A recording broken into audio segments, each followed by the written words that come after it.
के सामने अत्यधिक तुच्छ हो जाता है। ये सब सिद्धियां, ये सब मुक्तियां कितने भी प्रकार से उसको लालायित लोभायित करने के लिए प्रयास भी करें, तो वे भगवत संबंध को अनुभव करने वाला भक्त कभी भी इसके प्रति लालायित नहीं होता, लोभायित नहीं होता है। क्योंकि भगवान के भक्ति में, भगवत रस में, भगवत प्रेम में इतना रहस्य है, इतना माधुर्य है, इतना आश्चर्य है कि उसका कोई सीमा नहीं है। इस मुख से कभी उसको वर्णन नहीं किया जा सकता, क्योंकि भगवत प्रेम की जो वाणी है ये वाणी से परे है। वाणी के द्वारा उसका गान करना संभव नहीं है, वो तो हृदय के द्वारा ही बहिर्गत होता है। इसलिए वृत्रासुर जी महाराज वहां बता रहे हैं कि हे भगवान, पृथु महाराज बता रहे हैं कि हे नाथ, आपके परम प्रिय भक्तों के हृदय से रंजित और हृदय के द्वारा जो आपके माधुर्यमयी कथा निकलती है, वही कथा श्रवण करने के लिए मेरा मन हमेशा लालायित होता है। इसलिए भगवत प्रेम की कथा ये वाणी के द्वारा वर्णन योग्य नहीं है, मुख से नहीं वर्णन किया जा सकता, वे तो हृदय से बहिर्गत होता है। भगवत प्रेम की कथा तो कहा नहीं जाता, वो तो हृदय से अनुभव किया जा सकता है। भगवत प्रेम की कोई सिद्धि नहीं है, वो स्वयं स्वतः सिद्ध वस्तु है। कोई साधना करके सिद्धि प्राप्त कर लूंगा सोचेगा किसमें भगवत प्रेम को सिद्ध कर लूंगा, असंभव है। भगवत प्रेम ये स्वतः सिद्ध वस्तु है। अरे उसका जिसके हृदय में आविर्भाव हो जाए, उदय हो जाता है, फिर बाहर की कितने भी चाकचक्यमय सौंदर्य हो, आकर्षण हो, उसको कभी भी आकर्षित नहीं कर सकते हैं। प्रेम भक्तौ च सिद्धायाम सर्वार्थः सेवकः स्वयं। संसार की कोई भी सौंदर्य उसको अपने और आकर्षित नहीं कर सकता है।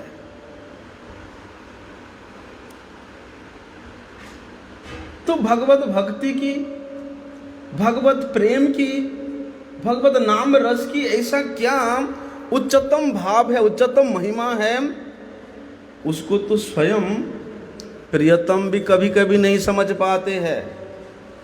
इसलिए तो मेरे जो प्रेम है, मेरे जो नाम रस है, मेरे बांसुरी में क्या ऐसे मधुर तान है, जिसको श्रवण करके गोपियां, विशेष रूप से वृषभानु नंदिनी श्रीमती राधा रानी अनुभव करके ऐसा कौन सी सुख प्राप्त करती है, जिस सुख के कारण वे नित्य निरंतर आनंदित रहते, उल्लासमय रहते हैं। आखिर वो मेरे प्रेम के सुख है क्या, मेरे प्रेम के रस है क्या? तो स्वयं भगवान भी, स्वयं प्रियतम भी उस प्रेम को नहीं समझ पाते हैं, और उसी को समझने के लिए, उसी रस को आस्वादन करने के लिए ही तो ब्रजेंद्र नंदन श्री कृष्ण सचिनंदन गौर हरि के रूप में इस कली काल में प्रकट होते हैं। ऐसा प्रेम की स्वभाव है।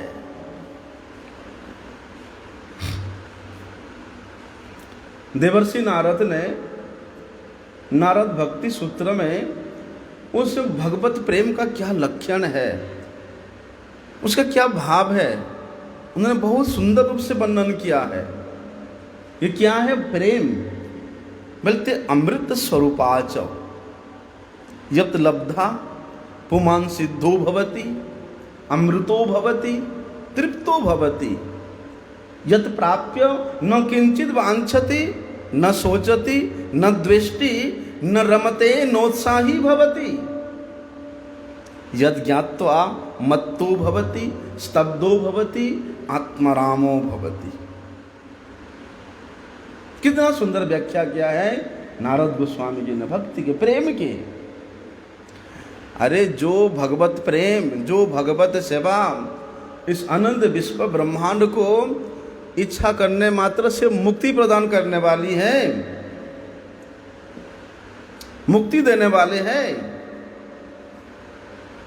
तो उस भगवत तत्व को भी, उस भगवत प्रेम को भी, उस भगवत माधुरिमा को भी, उस भगवत नाम रस को भी ये बांध लेता है। लेकिन क्या उस भगवान के प्रेम की महिमा को कोई शब्द बांध सकता है? शब्द के द्वारा व्याख्यान किया जा सकता है? अहो चित्रम बंदे तत्प्रेम बंधनम यद बंधम मुक्तिदम मुक्युक्तम ब्रह्मा क्रीड्यम मृगीकृतम। अरे जिसका ये संसार में एक तुच्छ काम के द्वारा आप्लित प्रेम में संबंध हो जाता है तो दिन रात चैन नहीं आता है ना? रात दिन सोचता रहता है जिसको प्रेम करने वाले आपस में। लेकिन उस भगवत प्रेम का संबंध हो जाने से, उस भगवत प्रेम के रस का आस्वादन हो जाने से, उसको फिर इस जगत के प्रत्येक पदार्थ में, प्रत्येक व्यक्ति में, प्रत्येक वस्तु में बोलते हैं कि भगवत स्वरूप का दर्शन होता है। ब्रजांगनाएं क्या देखती है? नहीं देखती स्थावर जंगम, नहीं देखती ये वृक्ष लता, नहीं देखती ये लता पता नदियां। जहां जहां दृष्टि पड़ता है वहां वहां ब्रजेंद्र नंदन श्री कृष्ण की ही दर्शन होती है। प्रत्येक पदार्थ में सरसता का स्रोत फूटने लगता है। उसका मन, उसका प्राण, उसके इंद्रियां, उसके सब कुछ प्रतिपल प्रत्येक क्षण आनंद के समुद्र में गोता लगाता रहता है। इसलिए उस भगवान के प्रेम को, भगवत प्रेम की जो अनिर्वचनीयता है वो कैसा है? मुका स्वादनवत। वो वाणी के द्वारा बोलने योग्य है, वे तो हृदय के द्वारा अनुभव करने योग्य है। इसलिए भगवान की जो भक्त होते हैं, भगवत प्रेमी जन होते हैं, वे कभी मोक्ष की, कभी मुक्ति की, कभी रिद्धि सिद्धि की आशा नहीं करते, नहीं चाहते हैं। ये संसार की ले लो, ये संसार के जो भी चाक चक्य में आकर्षण है, सभी लोग संसार के आकर्षण से पीड़ित है। और जितना संसार के भोग विलास के वस्तु व्यक्ति के प्रति वो उलझा रहता है, जितना उसमें आसक्त होता रहता है, उतना ही वे व्यक्ति उस संसार के प्रपंच के अंदर की जटिलताओं में इतना फंसता चला जाता है कि फिर उसको वहां से उबरने के लिए मौका ही नहीं मिलता। फिर वहां से छटपटाता है, उद्विग्न होता है, व्याकुल होता है। लेकिन क्या कर सकता है? संसार के इन वस्तुओं के प्रति, व्यक्तियों के प्रति, भोग के प्रति जो आकर्षण है, उसका अंतिम परिणाम क्या है? दुख है। हमेशा जलते रहना है, कष्ट प्राप्त करना है, त्रिताप में जलना है। कई लोग इस प्रकार के जो व्याधि है, भव व्याधि है, त्रिताप रूप अग्नि से जलने वाला जो व्याधि है, इससे मुक्त होने के लिए लोग कुछ करते हैं, आचार निष्ठा नियम व्रत जप तप धर्म ये सब का पालन करते हैं, लेकिन इन सब उपायों से उस त्रिताप से छुटकारा पाने का कोई स्थायीता संभव नहीं है। थोड़े समय के लिए हो सकता है, लेकिन भगवत भक्ति भगवत प्रेम ही एकमात्र स्थायी सुख, स्थायी शांति, स्थायी आनंद, स्थायी कल्याण प्राप्त करने का सर्वश्रेष्ठ उपाय है। केवल भगवत प्रेम से ही उसका स्थायी उपचार संभव हो सकता है,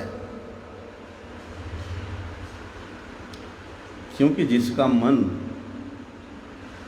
सेवा वृत्ति में लग जाता है, जिसका अंतरात्मा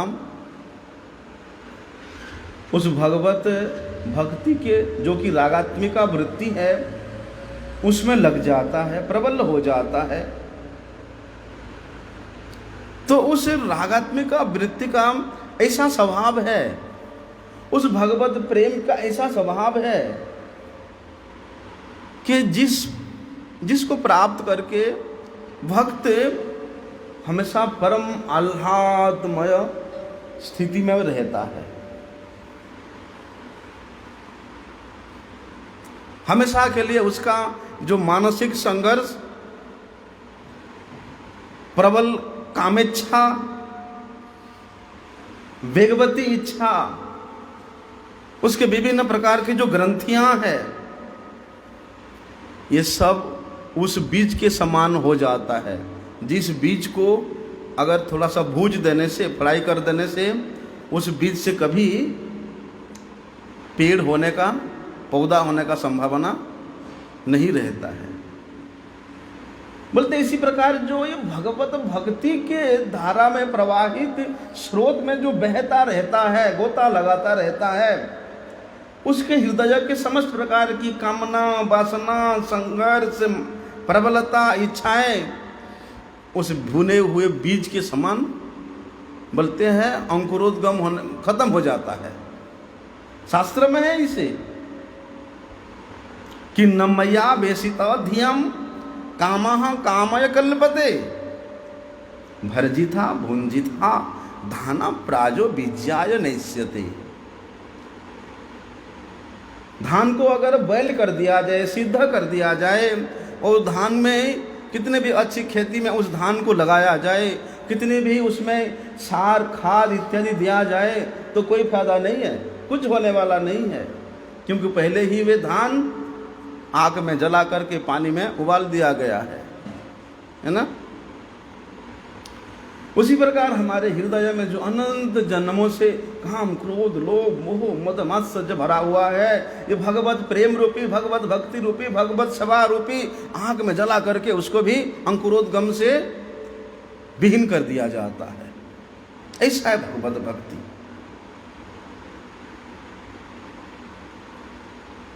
फिर क्या होता है, उसके जो वो परम रमणीय भाव है, वो गंगा के अखंड प्रवाह में लीन होकर के उसके हृदय के चिर आकांक्षित भगवत सेवा सुख समुद्र में वे विश्राम करती है, गोता लगाती है। इस भगवान के चरणों के प्रति जो अनुराग है, जो प्रेम है, जो आकर्षण है, जो निष्ठा है, जो शिथिलता विश्वास है, उसके सामने उसके मानसिक असंतुलन, समस्त प्रकार के उद्वेग का कोई स्थान ही नहीं रहता, कोई अवकाश ही नहीं मिलता। जो मुक्ति को प्राप्त करने के लिए योगी जन, ज्ञानी जन बोलते हैं कितना कठोर से कठोर साधना करते हैं और कहते हैं मुक्ति का मार्ग अत्यधिक जटिलताओं से भरा हुआ है, अत्यधिक दुर्गम है, कठिन है, उसके रास्ता अत्यधिक संकुल है।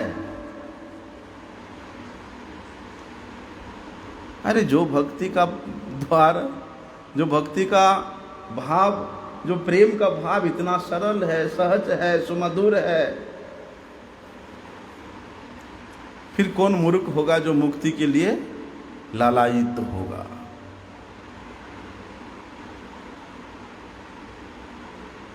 इसलिए भगवान के भक्त जो है मुक्ति को निरादर करते हैं।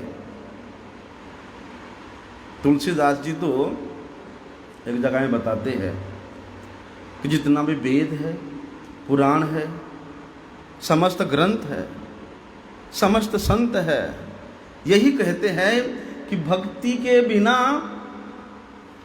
सुख प्राप्ति असंभव है। असंभव है सुख प्राप्त करना।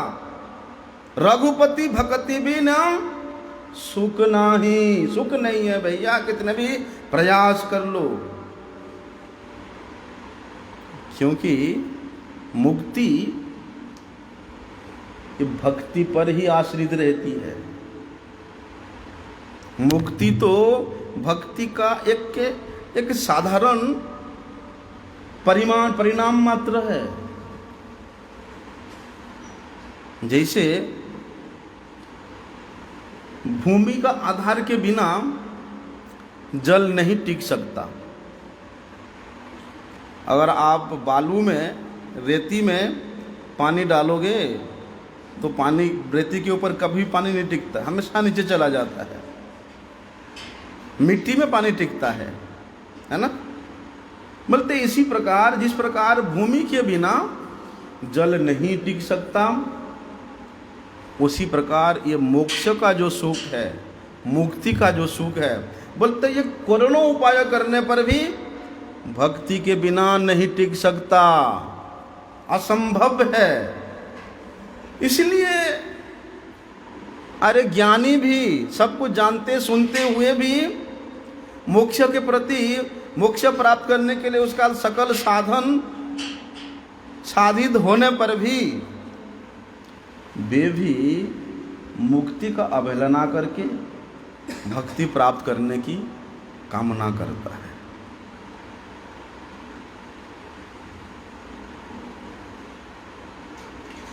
ऐसा इसीलिए कहते हैं कि भक्ति तो एक ऐसा स्थिति है जिसके हृदय में भक्ति जागृत हो जाता है, उसके तमाम जन्म के जो अविद्या अपने आप नष्ट हो जाता है। किस प्रकार से नष्ट होता है? कहते हैं जैसे पेट में भोजन डालने से वो भोजन को हमारी जठराग्नि एकदम परिपक्व कर देता है, पका देता है। इतना नहीं, उस भोजन के रस को निकाल करके हमारे नस नस में, हड्डियों तक घुसा देता है। इसी प्रकार जिसके हृदय में संतों की कृपा से, भक्तों की संग के प्रभाव से, गुरु की कृपा से अगर भगवत भक्ति जागृत हो जाता है तो उसी प्रकार तमाम जन्मों के उसका अविद्या का ग्रंथि भी खुल जाता है, पक जाता है। अरे कहाँ तक कहें, भक्ति तो ये चिंतामणि सदृश है, भक्ति तो कल्पवृक्ष सदृश है। भला कल्पवृक्ष के नीचे बैठ करके चिंतामणि को हाथ में लेकर के भला कोई चिंता करे कि मैं इतना कष्ट पा रहा हूँ, इतना दुख पा रहा हूँ? नहीं कर सकता। इसलिए बोलते हैं कि जो आत्माराम जन भी है, जो आत्मा में रमण करने वाले भी है, ऐसे आत्माराम महामुनि गण भी भगवान के भक्ति प्राप्त करने के लिए हमेशा लालायित रहते हैं। बताया है श्रीमद् भागवत में, आत्मा रामस्य मुनयो निर्ग्रंथापि उरुक्रमे कुर्वन्ति अहेतुकी भक्तिम इत्थम्भूत गुणैः हरिः। बोलते हुए आत्माराम गण भी भगवत रस के समुद्र में, भगवत भक्ति रस के समुद्र में गोता लगाए बिना नहीं रह सकते हैं। इसलिए श्रीमद् भागवत में ब्रह्मा जी ने बड़े ही सुंदर बात बताते हैं कि श्रेय श्रुतिम भक्तिम उदस्यते विभो क्लिश्यन्ति जे केवल बोध लब्धये तेषामसौ क्लेशल एव शिष्यते नान्यो यथा स्थूल तुषावघातिना। महामंत्र करो तो मीठे।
तो ब्रह्मा जी वहाँ कह रहे हैं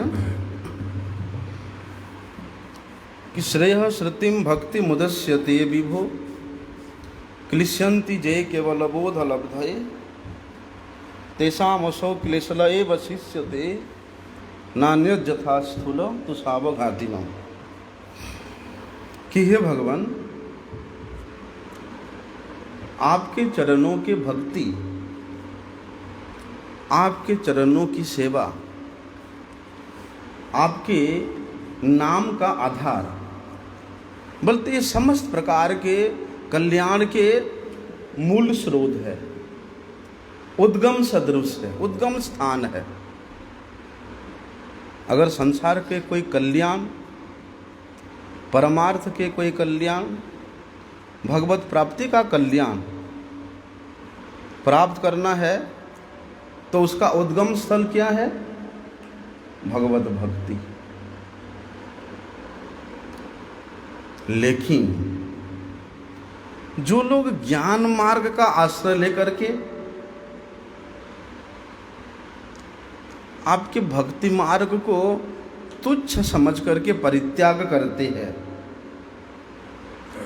वे व्यक्ति अपने मंगल के मार्ग से, अपने कल्याण के मार्ग से कोसों दूर चला जाता है। केवल दूर जाता इतना नहीं, ज्ञान की प्राप्ति के लिए उसको तमाम कष्ट भी सहन करना पड़ता है। किस प्रकार से उसको ब्रह्मा जी बताते हैं कि यथा तुषावघातिनाम, जैसे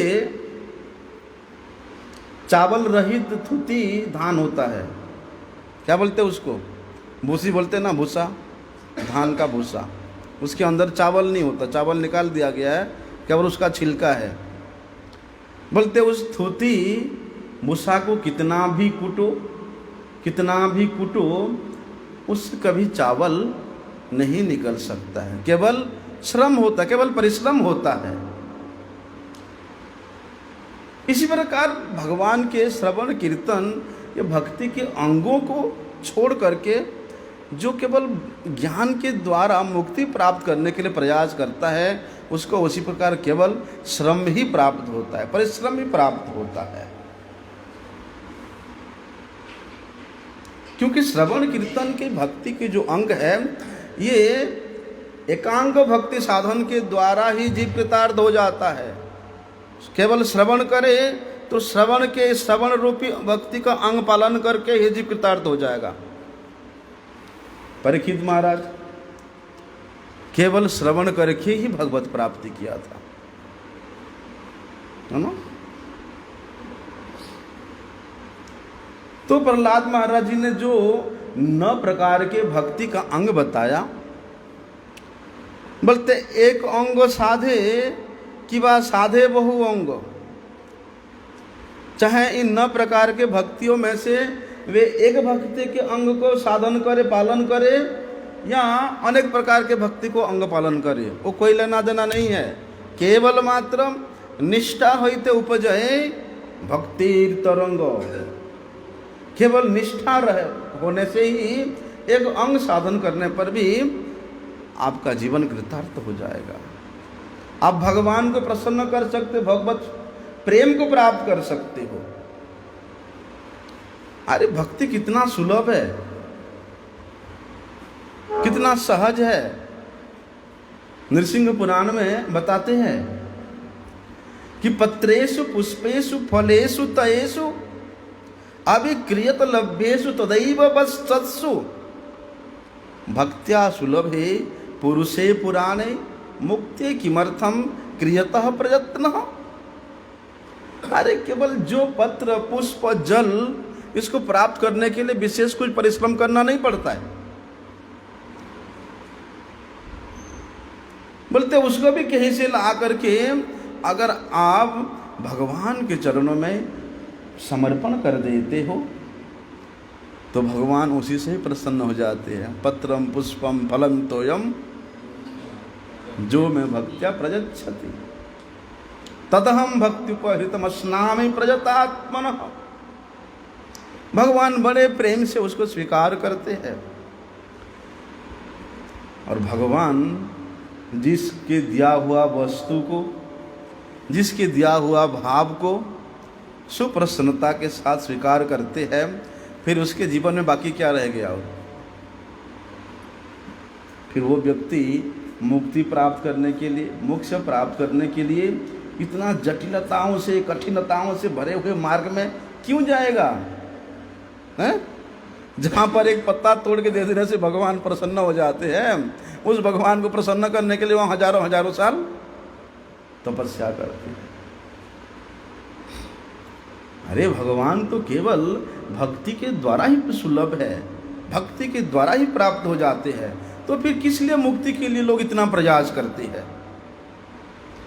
इसलिए इतना सहज सुलभ भक्ति को जो लोगों ने परित्याग करके केवल ज्ञान प्राप्ति के लिए कष्ट स्वीकार करते हैं, उन्हें केवल दुख ही दुख मिलता है, कष्ट ही कष्ट मिलता है। इसी को ब्रह्मा जी यहाँ कह रहे हैं कि श्रेयः श्रुतिम भक्ति मुदच्यते विभो, कि हे नाथ आपके चरणों की भक्ति समस्त प्रकार के श्रेय की, समस्त प्रकार के कल्याण की, ये मंगलमय पथ की उद्गम स्वरूप है, उद्गम स्थल है। तो जो लोग उस उद्गम स्थल स्वरूप भगवत भक्ति को, आपके चरणों की भक्ति को अनादर करके, रंग करके आगे जाते हैं, वो कभी भी शांति प्राप्त नहीं कर सकते। श्रीधर स्वामी पाद तो वहाँ पर बताते हैं कि जैसे झरने की प्रबल वेग से तालाब भर जाता है,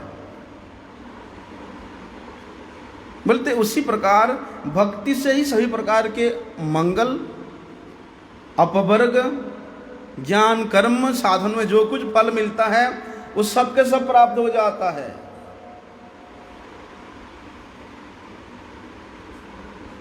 ज्ञान प्राप्त करने के लिए, वैराग्य का अभ्यास करने के लिए, मुक्ति प्राप्त करने के लिए, मोक्ष प्राप्त करने के लिए, सिद्धियां प्राप्त करने के लिए, बोलते अलग से प्रयास करने की कोई आवश्यकता नहीं है।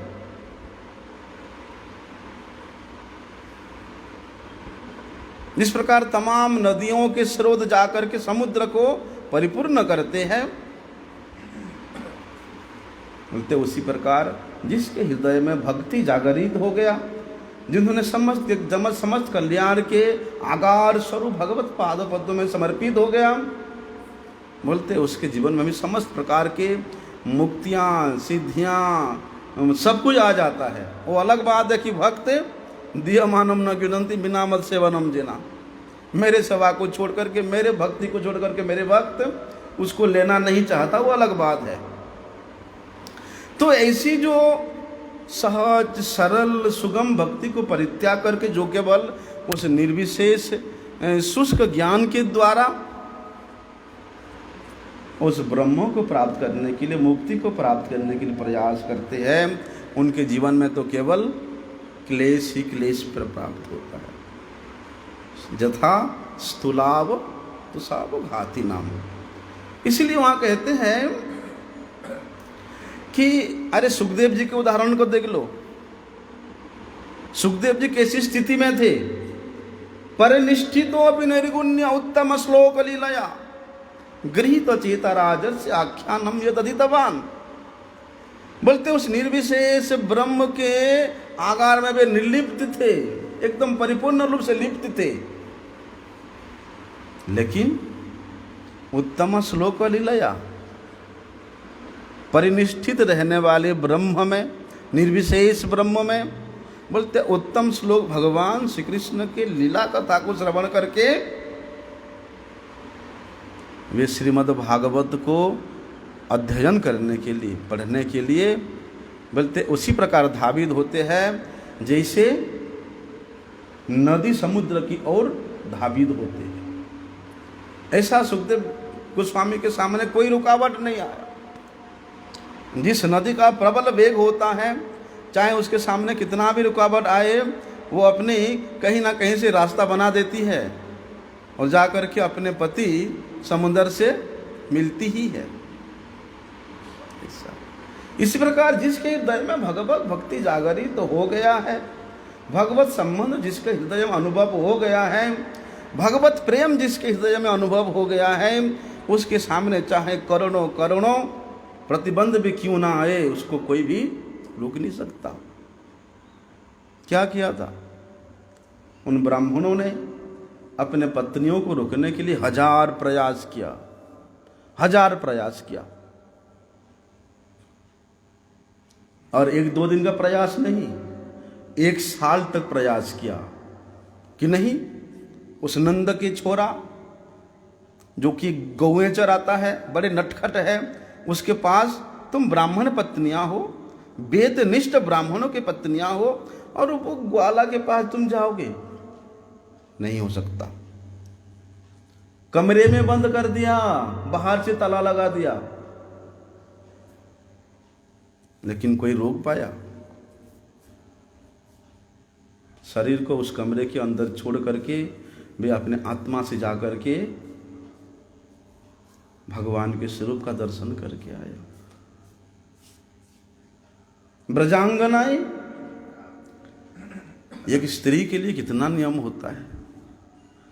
अरे कोई अपने दूध मुहे बच्चे को दूध पिला रही है,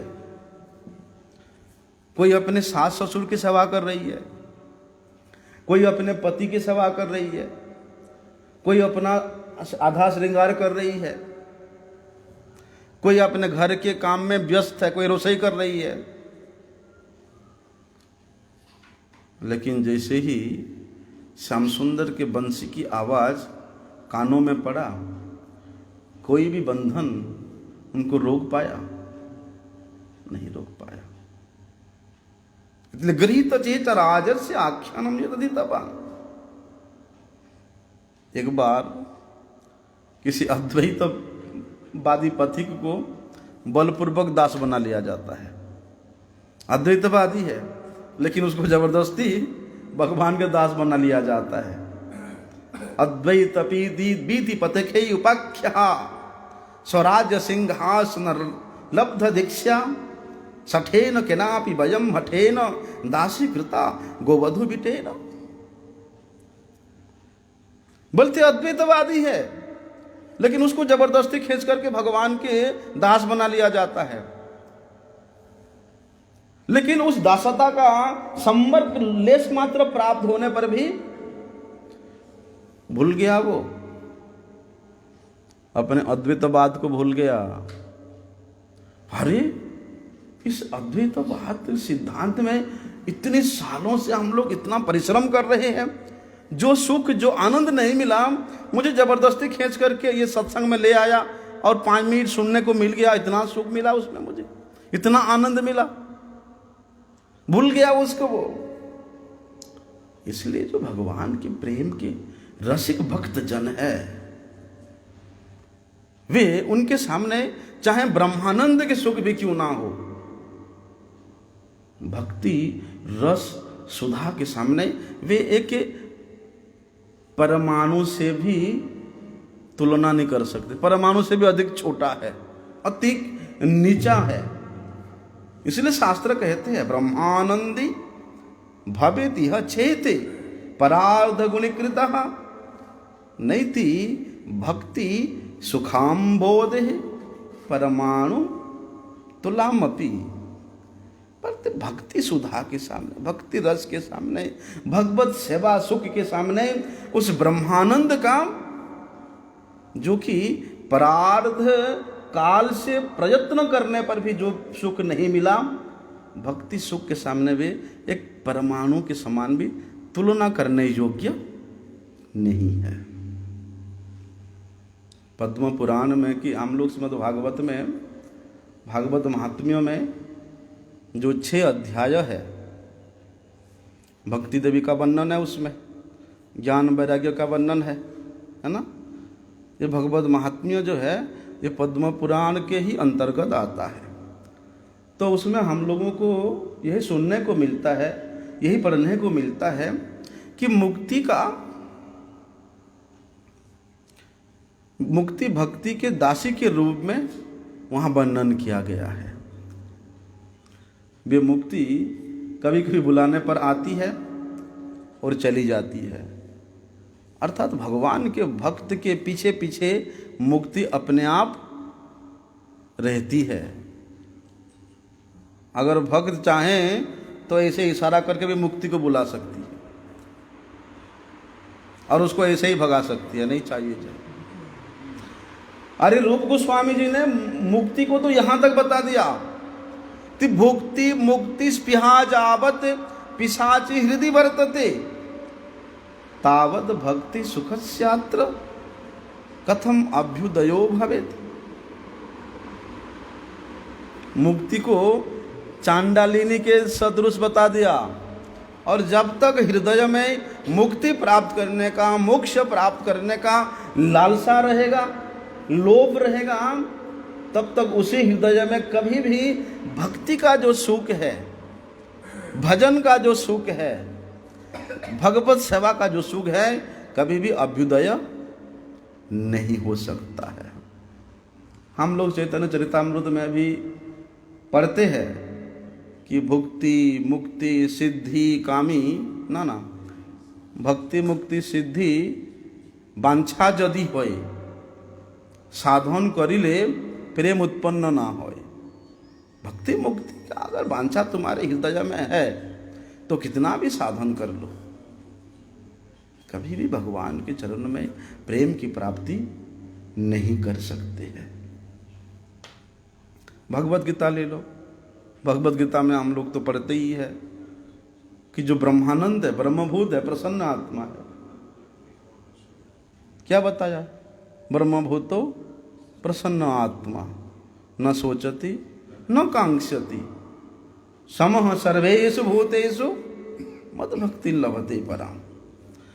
तो भैया भगवान की भक्ति की, भगवत प्रेम की ऐसी विलक्षण महिमा है जो कि करोड़ों करोड़ों मुक्त पुरुषों में कभी भी उस महिमा का लेस मात्र भी आस्वादनीय नहीं कर पाते हैं। इसलिए बताया मुक्तानाम अपि सिद्धानाम नारायण परायण सुदुर्लभ प्रशांतात्मा कोटिस्वपि महामुने। बड़े ही सुदुर्लभ है। उस भगवत भक्ति को, उस भगवत प्रेम को जो प्राप्त कर लेता है, उसके हृदय में भी किसी प्रकार के वांछा शेष ही नहीं रह जाता है। समस्त प्रकार के भोगैश्वर्य, सुखैश्वर्य, मुक्तैश्वर्य, मोक्षैश्वर्य, जितना भी ऐश्वर्य उसके हाथ में, उसके हाथ करतलगत है। लेकिन होने पर भी क्या बोलते हैं, न नाक पृष्ठम न च सार्वभौमम न पारमेष्ट्यम न रसाधिपत्यम न योग सिद्धि अपुनर्भवम वा वांछन्ति यत्पादरजः प्रपन्ना। नागपत्नी, कालिया नाग के पत्नियां यही प्रार्थना करती है कि हे नाथ, सब कुछ प्राप्त होने पर भी आपकी भक्ति में हमें नहीं चाहिए।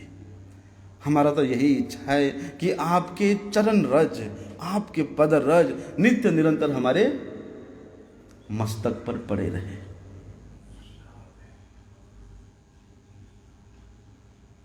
क्योंकि जिसके हृदय में भगवान प्रवेश कर जाते हैं, जिसके हृदय में भगवत प्रेम का व्याकुलता है, फिर उसके हृदय में ये संसार की भोगैश्वर्य किस प्रकार से प्रवेश कर सकता है।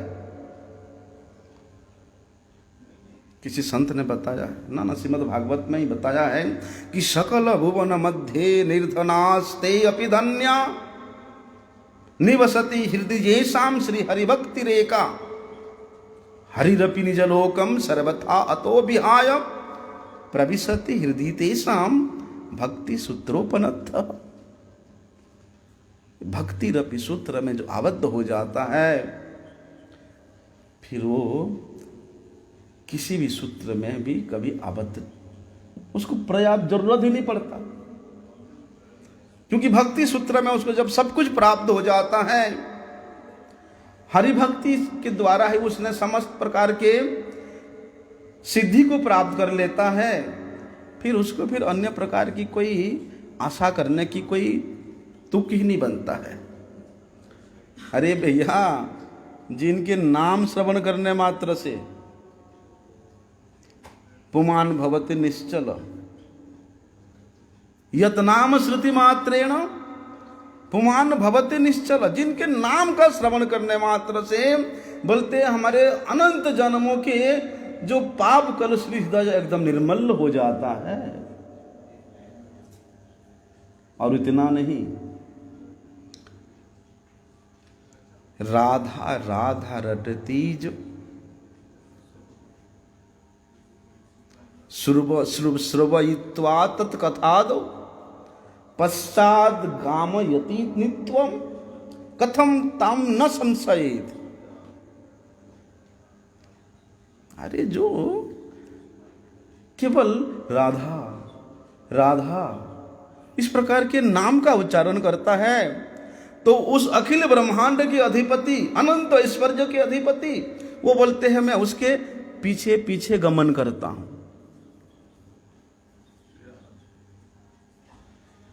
तो जिनके नाम श्रवण करने मात्र से वे पीछे पीछे भागते हैं, उनके जो दास है, तस्य तीर्थ पदम किंबा दासानाम अवशिष्यते। बोलते उन तीर्थ पद भगवान के दासों के लिए कोई चीज अवशेष रह जाता है, सब कुछ प्राप्त कर लेते हैं।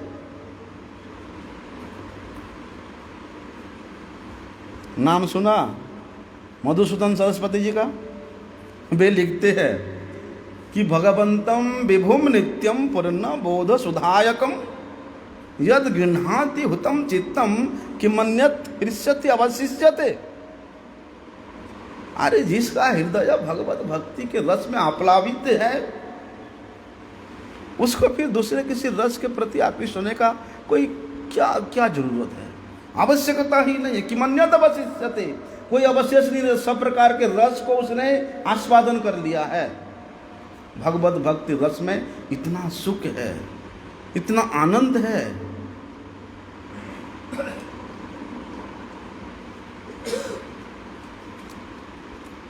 इसलिए वहां पर वृत्रासुर जी महाराज यह बताते हैं कि हे नाथ, मैं कभी भी उस मोक्ष की आशा नहीं करता हूँ जिस मोक्ष प्राप्त करके आपके भक्तों की संगति से, आपकी सेवा की सौभाग्य से, आपके नाम रस को आस्वादन करने की अहोभाग्य से दूर जाना पड़ेगा, मैं उसको भी कभी कामना नहीं करता हूँ। आगे का विषय हम कल श्रवण करेंगे। वांछा कल्पतरुभ्यश्च कृपा सिन्धुभ्यैव च पतितानां पावनेभ्यो वैष्णवेभ्यो नमो नमः।